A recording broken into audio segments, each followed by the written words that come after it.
سبحانك لا علم لنا إلا ما علمتنا إنك أنت العليم الحكيم رب اشرح لي صدري ويسر لي أمري واحلل عقدة من لساني يفقهوا قولي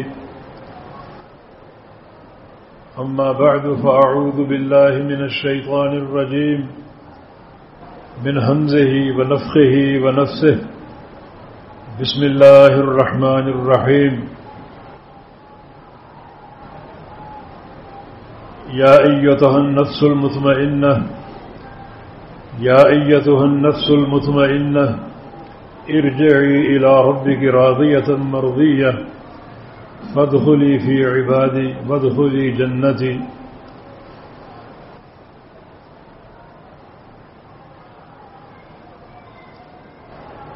اللہ رب العزت نے اپنے مقدس کلام میں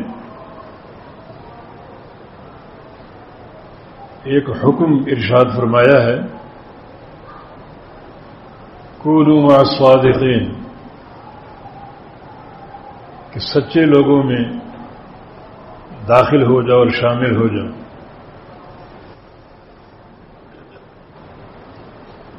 اس کا معنی یہ نہیں ہے کہ سچے لوگ کہیں بیٹھے ہوئے ہیں اور آپ وہاں پہنچ جائیں اور ان کے ساتھ بیٹھ جائیں، بلکہ سچا ہونا ایک منہج ہے، اس منہج کے پیروکار بن جاؤ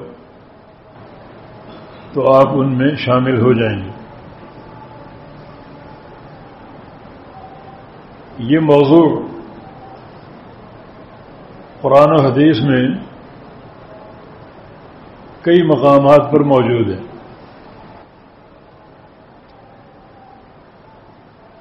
مثلا سورہ آل عمران میں اللہ تعالیٰ کے نیک بندوں کی دعا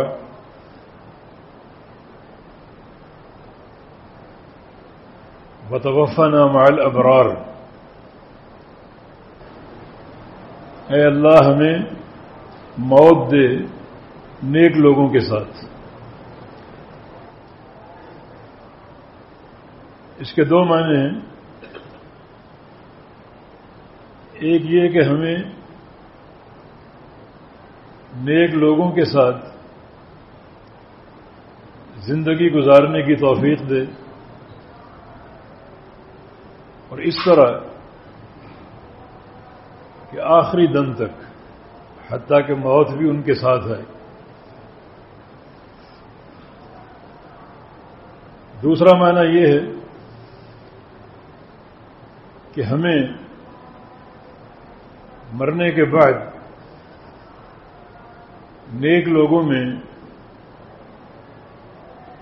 شامل فرما لے اور نیک لوگوں میں ہمارا داخلہ فرما دے۔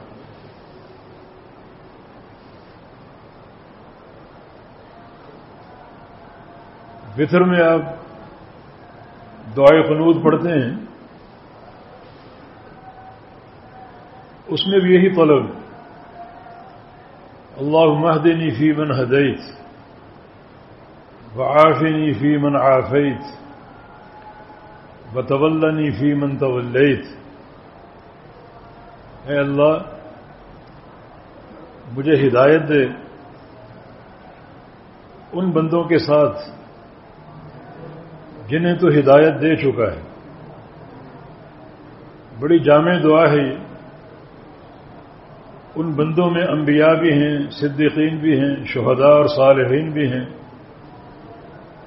علماء ہیں، اتقیاء ہیں، اولیاء ہیں۔ تو جن جن کو تو ہدایت دے چکا ہے، مجھے بھی انہی بندوں کے ساتھ ہدایت دے دے۔ وعافنی فی من عافیت، اور مجھے عافیت دے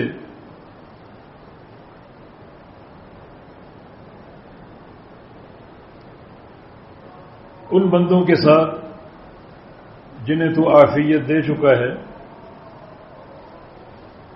وَتَوَلَّنِي فِي مَن تَوَلَّيْتَ، اور تو میرا کارساز بن جا ان بندوں کے ساتھ جن کا تو کارساز بن چکا ہے۔ تو اس دعا کا بھی وہی معنی ہے کہ مجھے صالحین میں شامل فرما لے، صالحین کے قافلے میں مجھے داخلہ عطا فرما دے۔ یہ بالکل وہی بات ہے جو بنی اسرائیل کے 100 افراد کے قاتل کو ایک عالم نے کہی تھی، عالم ربانی نے۔ وہ 100 افراد کا قاتل اپنی توبہ کا راستہ تلاش کر رہا تھا، حل لی من توبہ، کہ لوگوں بتاؤ مجھے میرے لیے یہ توبہ ہے، میں نے 100 قتل کر رکھے ہیں۔ پہلے ایک بندے سے ملاقات ہوئی جس کا حلیہ عالموں جیسا تھا، عبادت گزار تھا، لیکن پڑھا لکھا نہیں تھا۔ وہ جذباتی رو میں بہہ کر کہتا ہے کہ انا لک توبہ، تیری توبہ کہاں قبول ہوگی؟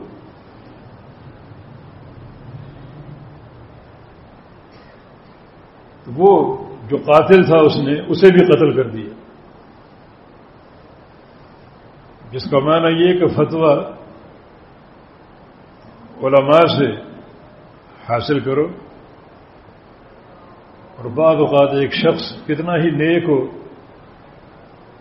غلط فتویٰ دے دے تو اسے بھی جوتے پڑ سکتے۔ پھر اس کی ملاقات ایک دوسرے شخص سے ہوئی جو عالم دین تھا، عالم ربانی تھا۔ اس نے کہا کہ من یحول بینک و بین التوبہ، کہ تمہارے اور تمہاری توبہ کے درمیان کوئی چیز حائل نہیں ہو سکتی۔ گو تم نے 100 قتل کر رکھے ہیں، مگر اللہ رب العزت یہ 100 قتل بھی معاف کر دے گا اگر سچی توبہ کر لو۔ اور ساتھ ہی مشورہ دیا کہ قریب ایک بستی ہے وہاں چلے جاؤ، وہاں صالحین ہیں، اللہ تعالیٰ کے نیک بندے ہیں، ان کے ساتھ مل جاؤ، اس قافلے میں شامل ہو جاؤ، ان کے ساتھ مل کر اللہ کی عبادت بھی کرو، اللہ کا ذکر کرو، توبہ کرتے رہو، اور ان کی صحبت میں بقیہ زندگی گزار لو۔ تو یہ توجیہ بھی بالکل ان نصوص کے مطابق ہے۔ نیک بندوں کے قافلے میں شامل ہونا، اللہ تعالیٰ کا فرمان ہے کونوا مع الصادقین، صادقین کے ساتھ، سچے لوگوں کے ساتھ شامل ہو جاؤ، سچے لوگوں میں داخل ہو جاؤ، اور سچے لوگوں کے قافلے میں اپنے آپ کو شامل کر لو۔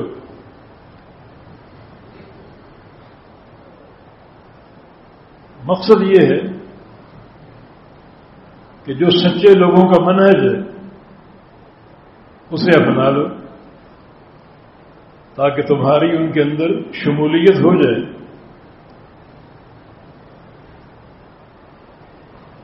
اور جو رجسٹر ملائکہ تیار کر رہے ہیں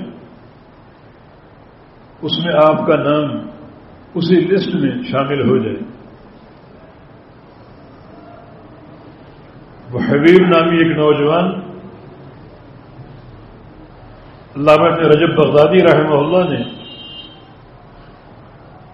ان کے بارے میں نقل کیا ہے کہ ان کی والدہ انہیں رات کو اٹھایا کرتی تہجد پڑھنے کے لیے،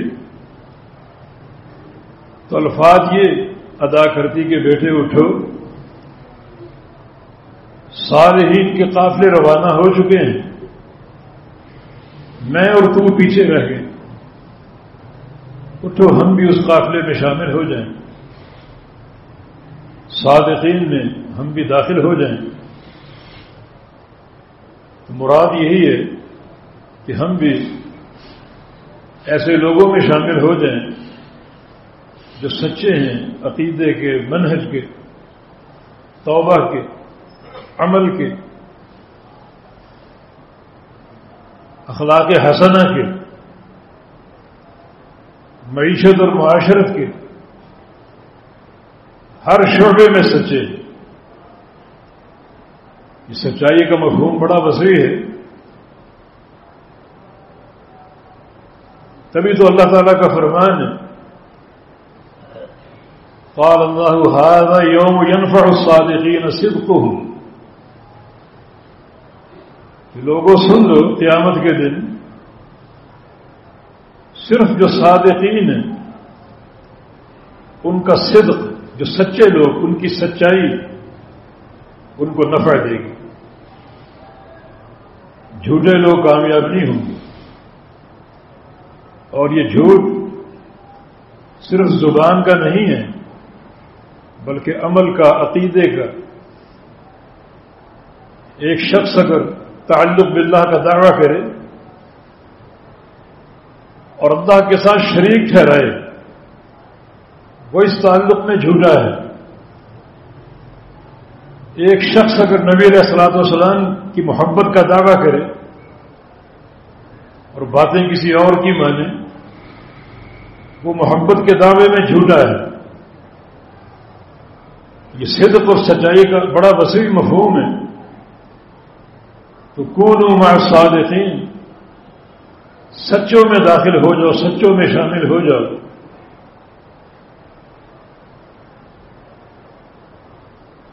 سچوں میں شامل ہونے کے لیے 5 مراحل اپنے سامنے رکھو۔ کچھ لوگ ایک مرحلے میں موجود ہوتے ہیں، دوسرے مرحلے میں غائب ہو جاتے ہیں، اور حقیقی صادق وہی ہے جو ان 5 مراحل میں موجود ہو، وہ صادقین کے ساتھ ہے، صالحین کے ساتھ ہے، اسے بڑی عمدہ رفاقت حاصل ہے۔ من یطع اللہ والرسول فاولئک مع الذین انعم اللہ علیہم من النبیین والصدیقین والشہداء والصالحین، جو اللہ اور اس کے رسول کی اطاعت کر لے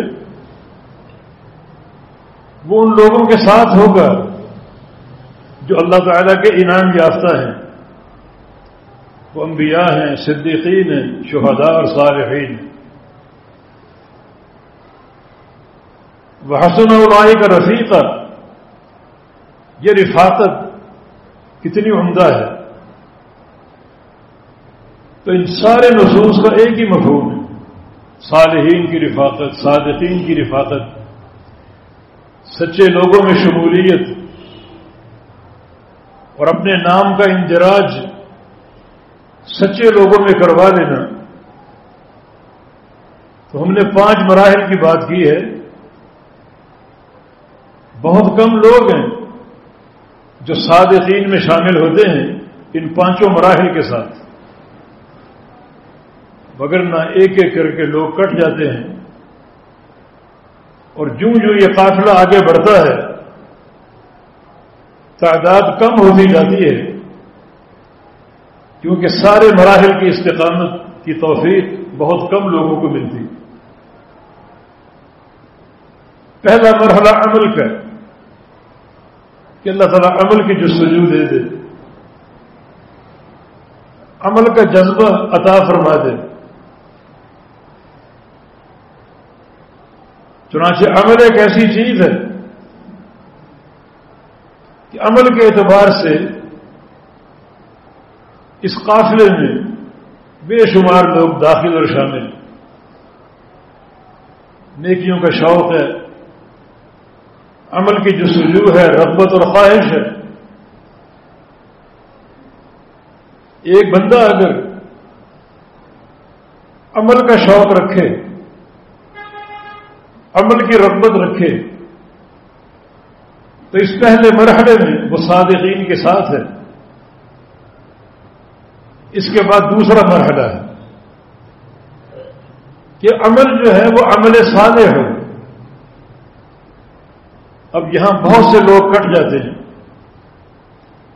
عمل کا جذبہ ہے، عمل کا شوق ہے،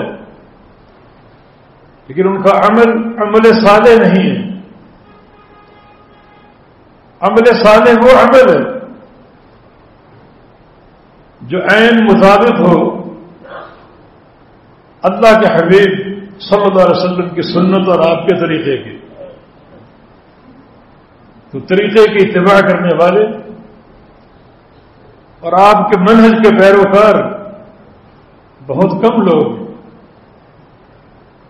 تو عمل کا جذبہ لے کر ایک دنیا آگے بڑھتی ہے، اس قافلے میں شامل ہوتی ہے، لیکن جب عمل صالح کی بات آتی ہے تو بہت سے لوگ کٹ جاتے ہیں. ان کے ہاں عمل کا جذبہ تو ہے مگر عمل صالح نہیں ہے، خالص نبی علیہ السلام کی سنت کی اتباع نہیں ہے. ان کے سامنے عمل کے تعلق سے بہت سے راستے ہیں، بہت سے دعات ہیں. خود ان کی قوم اور برادری کا بت ہے جو ان کو ایک کھونٹے سے باندھ دیتا ہے، جس سے دائیں بائیں سرکنا ان کے لیے محال ہوتا ہے. تو اس قافلے میں یہ لوگ عمل کے نام سے داخل ہیں، مگر قافلہ جو آگے بڑھا تو وہ سنت رسول کی بنیاد پر بڑھا. عمل صالح ہی مطلوب ہے. ان الذین آمنوا وعملوا الصالحات، جو لوگ ایمان لائیں اور عمل نیک کریں، عمل صالح. عمل مطلوب نہیں بلکہ عمل صالح مطلوب ہے. کانت لہم جنات الفردوس نزلا، تو عمل صالح کرنے والے ان کی مہمان نوازیاں جنت الفردوس میں ہوں. یہ سب سے اونچی جنت ہے، سب سے اعلیٰ جنت ہے.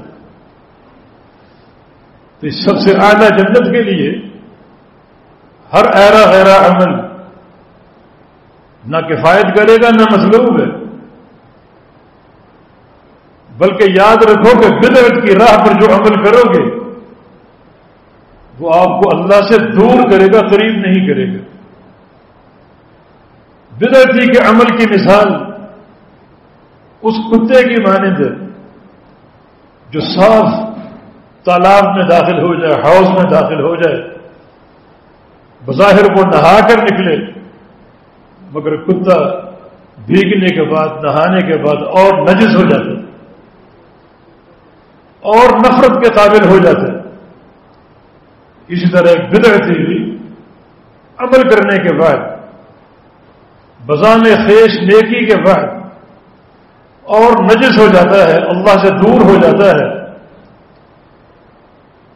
تو ایسے لوگ اس قافلے سے کٹ گئے. عمل کے حرص ہے مگر عمل کا تعارف نہیں ہے، عمل کی معرفت نہیں ہے، اور معرفت ضروری ہے.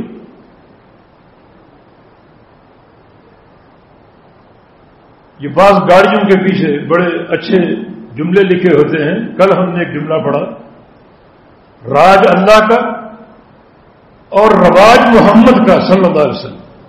بڑی صحیح بات. راج کا معنی حاکمیت اور بادشاہت، توحید، الوہیت، ربوبیت اللہ تعالیٰ کی، اور رواج یعنی طور طریقہ کس کا؟ محمد کریم صلی اللہ علیہ وسلم کا. تو اگر آپ کا رواج نہیں ہوگا، آپ کا طریقہ نہیں ہوگا، تو صادقین کے اس قافلے سے آپ کا کوئی تعلق نہیں. اور ضروری ہے کہ کونوا مع الصادقین، کہ صادقین میں داخل ہو، صادقین میں شامل ہو. اللہ تعالیٰ کا امر ہے یہ. تیسرا مرحلہ، اگر عمل صالح ہے تو بدستور آپ اس قافلے میں شامل اور موجود ہیں. لیکن اس کے بعد ایک بڑا کڑا مرحلہ اور بھی ہے جو بہت سے بندوں کی چھانٹی کر دیتا ہے اور ان کو قافلے سے باہر نکال پھینکتا ہے، اور وہ ہے طلب اخلاص. عمل صالح کی توفیق تو مل گئی، مگر اندر کا معاملہ، دل کا معاملہ اخلاص پر قائم ہے یا نہیں؟ انما الاعمال بالنیات، سارے اعمال کی صحت اور قبولیت جو ہے وہ اخلاص پر قائم. رب قتیل بین الصفین اللہ اعلم بنیتہ. بعض اوقات میدان جہاد میں ایک شخص بالکل معرکے میں دو صفوں کے بیچ میں گر جاتا ہے، سارا خون بہا دیتا ہے. دیکھنے والے شہید سمجھتے ہیں، مگر رسول اللہ صلی اللہ علیہ وسلم نے ارشاد فرمایا کہ اس کی نیت کا حال اللہ کو معلوم. اگر وہ میدان میں آیا اور لڑا، ڈٹا رہا، ہر زخم سینے پر کھایا، دشمن کو پشت نہیں دکھائی، اور وہیں شہید ہو کر گر گیا، یہ اس کے عمل کا ظاہر ہے. اس کے عمل کے باطن کو کوئی نہیں جانتا. تو اس کی نیت میں کیا ہے، وہ کیوں آیا، کیوں لڑا، اپنا خون کیوں بہایا؟ اخلاص کی اساس پر یا دنیا کی واہ واہ اور شہرت حاصل کرنے کے لیے، اپنی شجاعت کی دھات بٹھانے کے لیے؟ تو یہاں بہت سے لوگ کٹ جائیں گے، حتیٰ کہ میدان معرکہ میں شہید ہونے والے بھی اگر اس سارے عمل میں اخلاص شامل نہیں تو ان کا مرنا اور مرانا اور قتل ہونا اور قتل کرنا سب کا سب عبث اور بیکار ہے، جو اللہ کے ہاں قابل قبول نہیں. اور یہ بڑا کڑا مرحلہ. سفیان بن عیینہ الہلالی رحمہ اللہ بہت بڑے محدث تھے. اس آسمان کے چمکتے ہوئے ستارے فرماتے ہیں کہ ایک بار میں نے تنہائی میں بیٹھ کر سوچا کہ دین اسلام میں سب سے مشکل کام کون سا؟ میرے سامنے جہاد آیا، لڑنا پڑتا ہے، خون بہانا پڑتا ہے. لیکن پھر دل میں یہ بات آئی کہ اللہ کی رضا اگر مطلوب ہو تو یہ جان دینا اور لینا کوئی مشکل کام نہیں. اس کی رضا جوئی کے لیے جان کی قربانی دینا سہل کام ہے، آسان کام. کبھی میرے سامنے روزے کا ذکر آ جائے کہ دن بھر کا فاقہ ہوتا ہے، پھر اندر سے آواز آئی کہ اللہ کی رضا مطلوب ہو تو یہ فاقہ بھی کوئی بھاری نہیں ہے، یہ ایک دن پورا بھوکا پیاسا رہنا کوئی مشکل نہیں ہے. کبھی زکوٰۃ اور صدقہ آ جائے کہ محنت سے کمایا ہوا مال خرچ کرنا پڑتا ہے، پھر اندر سے آواز آتی ہے کہ اللہ کی رضا اگر مطلوب ہے تو مال کی قربانی بھی کوئی مشکل کام نہیں ہے. جہاں جنت کے وعدے ہوں، اللہ تعالیٰ کی محبتوں کے وعدے ہوں، وہاں دنیا کے مال کی کیا قیمت ہے؟ انسان سارا مال خرچ کر دے، بڑا مقدس عمل ہے.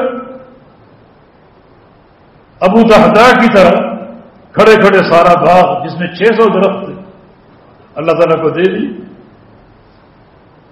صفر ہو گئے بالکل خالی ہاتھ. کوئی مشکل نہیں ہے. کیونکہ آگے نتیجہ بڑا میٹھا ہے. صحیح بخاری کے الفاظ رسول اللہ صلی اللہ علیہ وسلم نے فرمایا کم من عز معلق الذی تحدہ فی الجنہ. میں جنت میں باغات دیکھ رہا ہوں، ان باغات کے ساتھ پھلوں کے گچھے دیکھ رہا ہوں، خوشے دیکھ رہا ہوں، اور ان تمام خوشوں پر ابو تحدہ کا نام لکھا ہوا ہے. یہ بھی مشکل عمل نہیں. فرماتا ہے کہ پھر ایک عمل ایسا میرے دل میں آیا کہ وہاں میں ٹھہر گیا کہ واقعی یہ مشکل، سب سے مشکل اور سب سے بھاری کام، اور وہ ہے نیت کی حفاظت، اخلاص، عمل میں اخلاص کا موجود ہونا. کیونکہ اس تعلق سے شیطان بڑی محنت کرتا ہے. وہ آپ کے اندر سرایت کیے ہوئے خون کے ساتھ ساتھ اس کی گردش ہے اور اندر ہی اندر وار کرتا ہے. پہلے آپ کو عمل سے روکے گا. اگر آپ عمل سے کرنے سے اس کی بات آپ نے نہ مانی اور عمل کیا تو پھر وہ آپ کو ریاکاری کے پل پہ کھڑا کر دے گا. یہاں بہت سے لوگ ناکام ہو جاتے ہیں، اور اگر وہ ریاکاری کے حربے میں بھی کامیاب نہ ہو اور آپ عمل کرتے رہیں اخلاص کے ساتھ تو پھر وہ آپ کے دل میں نیکی کا غرور پیدا کرے گا، اور نیکی کا غرور بھی نیکی کو تباہ کر دیتا. نماز کیا پڑھ گئی؟ بے نمازوں کو قہر آلود نظروں سے گھور رہے ہیں کہ اس زمین کی پشت پر ایک میں ہی جنتی ہوں، باقی سارے جہنمی.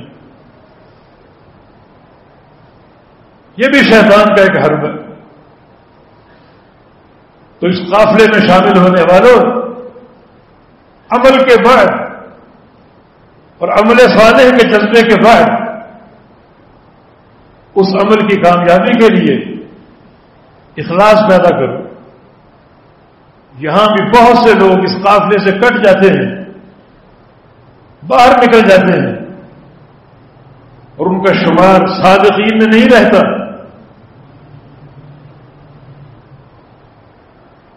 اور اگر اللہ تعالی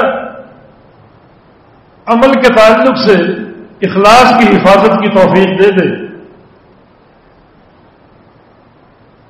اور یہ 3 مراحل کامیابی سے طے پا جائیں تو پھر چوتھا مرحلہ، تاکہ ہمارا نام اس قافلے میں شامل رہے، وہ ہے ثبات عمل کا، کہ ہمارا یہ عمل 2-4 دن کا نہ ہو، مہینے 2 مہینے کا نہ ہو، سال 2 سال کا نہ ہو، بلکہ وَاعْبُدْ رَبَّكَ حَتَّى يَأْتِيَكَ الْيَقِينُ تا دم حیات ہے. محمد مصطفیٰ علیہ السلام کے منہج کے مطابق کہ آپ پر مرض الموت طاری ہے، اور اپنے 2 صحابہ کے کندھوں پر ہاتھ رکھے گھسٹتے پاؤں کے ساتھ مسجد میں جا رہے ہیں، پاؤں میں چلنے کی سکت نہیں. تو پھر یہ چوتھا مرحلہ عمل کے ثبات کا، عمل کے دوام کا، عمل کے تسلسل کا، لگاتار اور ہمیشگی کا. یہاں بھی بہت سے لوگ ناکام ہو جاتے ہیں. کچھ دن عبادت کا شوق جاری رہتا ہے اور پھر وہ شوق مان پڑ جاتا ہے، وہ جذبہ پھیکا پڑ جاتا ہے.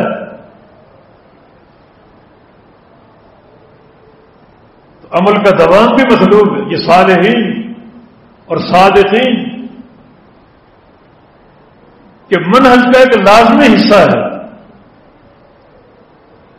کیونکہ نبی علیہ السلام کی حدیث ہے احب الاعمال الی اللہ ما داوم علیہا صاحبہ، ما داوم علیہ صاحبہ، کہ اللہ کے نزدیک سب سے پیارا عمل وہ ہے جس پر عمل کرنے والا ہمیشگی اختیار کرے، دوام اختیار کرے،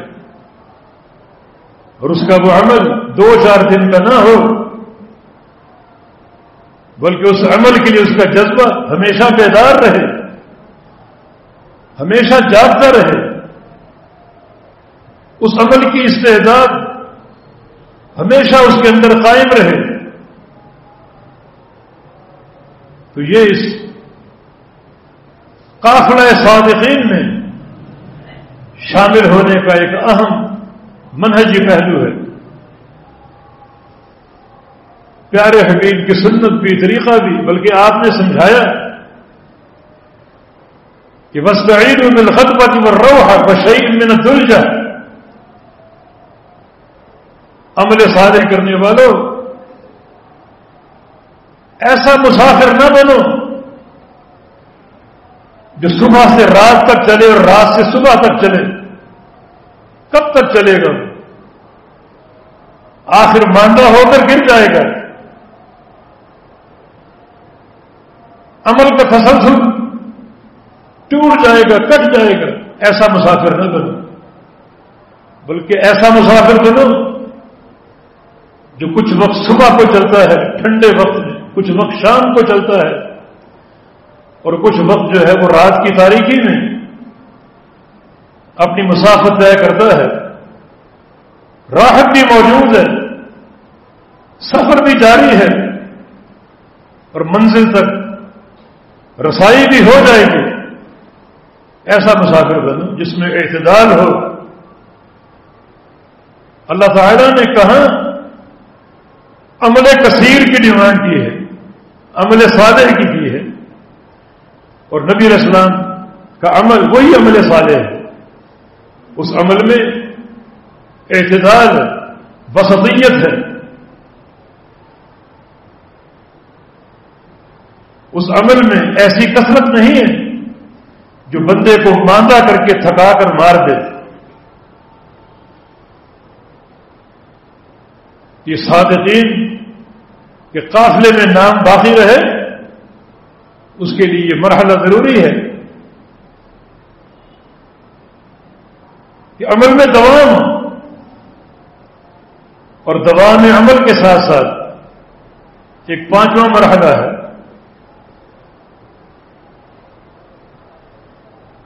وہ ہے عمل کے تعلق سے آپ کی نظر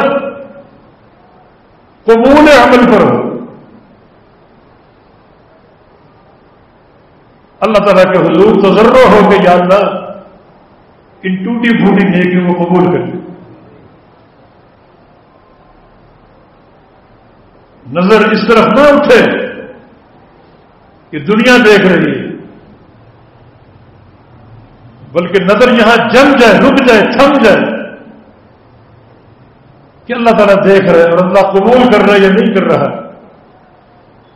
اس تعلق سے دل میں سوچ بھی ہو، فکر بھی ہو، اللہ تعالیٰ سے دعائیں بھی ہوں۔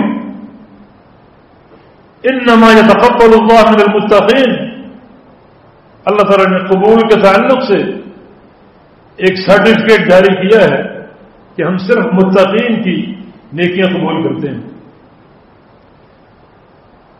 تو اللہ تعالیٰ سے دعا بھی ہو کہ اللہ تعالیٰ ہمیں اپنا متقی بندہ بنا دے،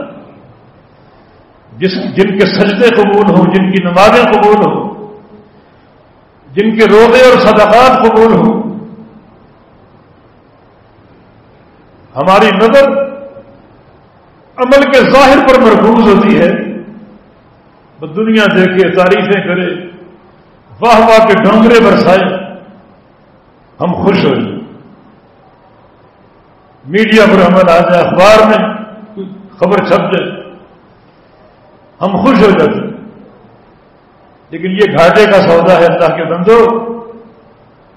اصل عمل کا شرف یہ ہے کہ اللہ تعالیٰ قبول کرے، اس سے بڑا کوئی شرف نہیں۔ حارثہ نبی علیہ السلام کے پاس آئی، جس کا بیٹا حارثہ بدر میں شہید ہو گیا تھا، دنیا میں تنہا رہ گئی، نہ شوہر تھا، نہ کوئی بھائی تھا، نہ باپ تھا، کوئی کفالت کرنے والا نہیں تھا، بیٹا ہی تھا، خدمت کرتا تھا، پالتا پوستا تھا، وہ بدر میں شہید ہو۔ ایک شہید کی ماں نبی علیہ السلام کے پاس آ کر کیا سوال کرتی کہ تعریف منزلۃ حارث منی یا رسول اللہ، یا رسول اللہ صلی اللہ علیہ وسلم، آپ جانتے ہیں کہ حارثہ کا میرے ساتھ کیا تعلق تھا؟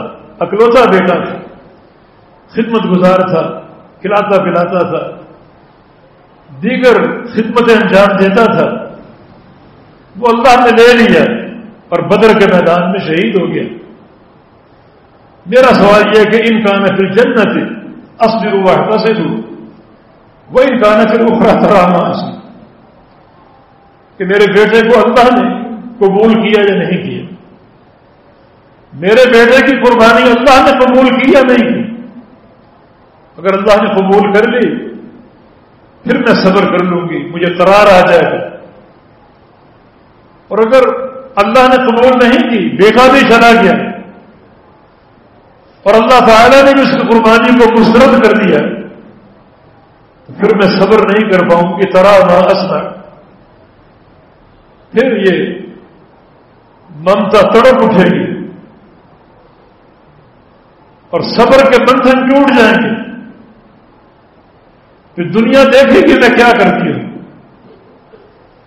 رسول اللہ صلی اللہ علیہ وسلم نے ارشاد فرمایا اب جنت واحدۃ ہی انها لجنان کثیرہ وان ابنک لاصاب الفردوس الاعلی، ام حارثہ کا ایک جنت ہے، جنتیں بہت ہیں، اور تیرے بیٹے کو تو اللہ تعالیٰ نے جنت الفردوس عطا فرمایا۔ تو اس خاتون کی نظر کس چیز پر تھی؟ ظاہری دعووں اور نعروں پر نہیں کہ دنیا والوں میں شہید کی ماں، کہ دنیا کی شہرت مطلوب ہی نہیں، اصل نظر قبول عمل پر کہ اللہ تعالیٰ نے قبول کیا یا نہیں کیا۔ اور یہ بڑی کامیابی ہے اگر یہ سارے مرحلے پورے ہوتے جائیں۔ چھٹا مرحلہ میرے ذہن میں 5 تھے، لیکن دوران گفتگو ایک نقطہ اور ذہن میں آ گیا تو 6 مرحلے ہو گئے۔ چھٹا مرحلہ جس چیز کی حرص ہونی چاہیے، دعا ہونی چاہیے، اس کے لیے توجہ ہونی چاہیے، اس کے لیے محنت ہونی چاہیے، اور وہ سوچ آپ کے دل میں گھر کر جائے، اور وہ یہ ہے کہ یا اللہ تو نے عمل کی توفیق دی، عمل صالح کی توفیق دی، اخلاص عمل کی توفیق دی، دوام عمل کی توفیق دی، اور عمل کی قبولیت کی جو شرائط ہیں وہ پورا کرنے کی توفیق دے دی۔ وہ آخری توفیق اور عطا فرما دے کہ میرا خاتمہ اسی عمل پر ہو، ایمان پر ہو۔ تیرے پیارے پیغمبر کا فرمان ہے کہ انما الاعمال بالخواتیم، قبول اعمال کی بنیاد جو ہے وہ انسان کے خاتمے پر۔ بعض اوقات ایک انسان عمل کرتا ہے مگر اللہ کے علم میں، اس کی تقدیر میں اس کا جہنمی ہونا لکھا ہوتا ہے، اور وہ موت سے قبل کوئی گناہ کر جاتا ہے اور وہ گناہ اسے جہنم میں لے جاتا ہے۔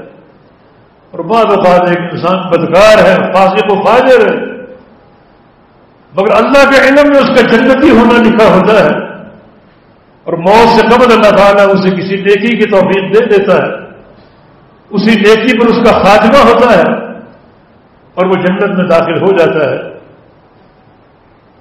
سوال ہم نہیں کر سکتے ایسا کیوں ہے، یہ اللہ کا علم اور اس کی مرضی، اس کا اختیار اور اس کی مشیت ہے جسے کوئی للکار نہیں سکتا۔ ماضٍ فی حکمک عدل فی قضاؤک، تیرا حکم جاری ہے اور تیرا ہر حکم، ہر فیصلہ عدل ہے، ظلم نہیں۔ یہ ہمارا عقیدہ ہے۔ اگر فلاں شخص تیرے علم میں جہنمی ہے تو کیوں ہے؟ نہ اس سوال کی جسارت ہے، نہ جرت ہے، اور نہ ایسا سوال کرنا جائز ہے۔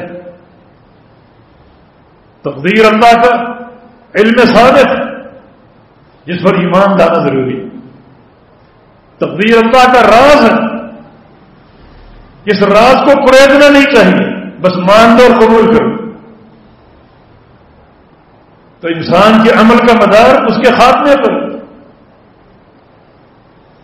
یہ دعا کثرت سے ہو، الہا ہو، تضرع ہو، یا اللہ اب تک یہ سارے مراحل تو نے عطا فرما دیے، تو یہ مرحلہ بھی عطا فرما دے کہ خاتمہ تیری توحید پر ہو، تیری محبت پر ہو، تیرے حبیب کی سنت پر ہو، تیرے حبیب کی محبت پر ہو، صالحین کی محبت پر ہو۔ یوسف علیہ السلام کی دعا کہ توفانی مسلمہ والحقنی بالصالحین، کہ یا اللہ مجھے حالت اسلام میں موت دینا اور مرنے کے بعد صالحین کے قافلے میں شامل فرما دے۔ سورۃ الفجر کی آخری آیتیں، یا ایتھا النفس المطمئنہ ارجعی الی ربک راضیۃ مرضیہ فادخلی فی عبادی وادخلی جنتی۔ اے نفس مطمئنہ، نفس مطمئنہ کون ہے؟ وہ نفس جو ان سارے مراحل پر عمل کر کے اطمینان پا چکا ہے، کوئی اس میں معصیت کا دخل نہیں ہے، نہ وہ نفس امارہ ہے اور نہ وہ نفس لوامہ ہے کہ انسان بار بار گناہ کر رہا ہے اور نفس اس کو ملامت کر رہا ہے، بلکہ وہ نفس مطمئنہ ہے، بالکل مطمئن، کوئی اس میں بے قراری نہیں ہے، اللہ کا ذکر کر کے مطمئن۔ انسان بھوکا ہو تو بے چینی ہوتی ہے، ایک کرب ہوتا ہے، تکلیف ہوتی ہے، کھانا کھا لے، پانی پی لے تو وہ اطمینان محسوس کرتا ہے۔ اس طرح اللہ کے ذکر کے بغیر، اللہ کی عبادت کے بغیر ہم سب بے قرار ہیں، مضطر ہیں، مضطرب ہیں، لیکن ذکر کی خوراک مل جائے، اللہ تعالیٰ کی عبادت کی خوراک مل جائے تو پھر یہ نفس مطمئنہ بن جاتا ہے۔ دنیا کا کھانا جسمانی اطمینان کے لیے ہے اور یہ عبادت روحانی اطمینان کے لیے ہے۔ تو اے نفس مطمئنہ، ان مراحل پر چل کر اطمینان پانے والے نفس، ارجع الی ربک راضیۃ مرضیہ، لوٹا اپنے رب کی طرف اس طرح کہ تو اللہ سے راضی اور اللہ تجھ سے راضی۔ تو اللہ سے راضی اس لیے کہ اللہ تعالیٰ نے تجھے جو صلہ اور جزا دی ہے بڑی خوبصورت اور عمدہ، جسے دیکھ کر تو خوش ہو جائے۔ اللہ تجھ سے راضی اس لیے کہ تو ان سارے مراحل میں استقامت کے ساتھ صادقین کے قافلے میں موجود ہے۔ فادخلی فی عبادی، اب چونکہ تیرا شمار صادقین میں تھا اور اب تو مر چکا، تو انہی صادقین میں داخل ہو جا۔ وادخلی جنتی، اور میری جنت میں داخل ہو جا صادقین کے ہمراہ۔ یہ قافلہ حق جس میں تو دنیا میں رہا، اعتقادی اعتبار سے، منہجی اعتبار سے، عملی اعتبار سے، اسی قافلے میں داخل ہو جا اور اس قافلے کے ہمراہ جنت میں داخل ہو جا۔ بعض اوقات اللہ تعالی مرنے والوں کو، چونکہ وہ اس قافلے کے شرکاء ہوتے ہیں اور خوب ہوتے ہیں، تو موت سے قبل اللہ تعالیٰ انہیں ان کا ٹھکانہ دکھا دیتا ہے۔ عبداللہ بن عباس رضی اللہ عنہما، اللہ کے پیغمبر کے عمزاد بھائی،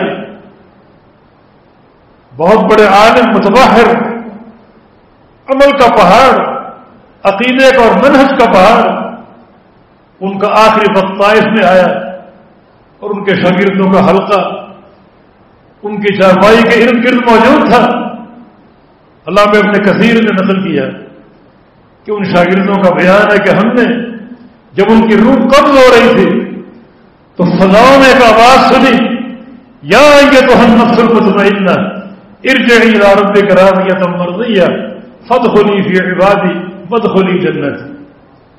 تو ضروری ہے کہ اپنے آپ کو اس قافلے کے شرکاء میں شامل کرو، اس قافلہ صادقین میں داخل ہو جاؤ تادم حیات، تضرع کے ساتھ، دعاؤں کے ساتھ، ایک اخلاص کے ساتھ، خاتمہ بالخیر کی دعاؤں کے ساتھ کہ اللہ تعالی ہمیں ہمیشہ اسی قافلہ حق میں رکھے۔ تو یہ قافلہ ایسا نہیں کہ لوگ کہیں بیٹھے ہیں اور آپ ان میں جا کر داخل ہو جائیں۔ یہ منہجی اور اعتقادی قافلہ، یہ کسی ریلی کا نام نہیں، منہجی اور اعتقادی قافلہ ہے، اس میں آپ روحانی طور پر شریک ہوں، عمل کے ساتھ، عقیدے کے ساتھ، منہج کے ساتھ۔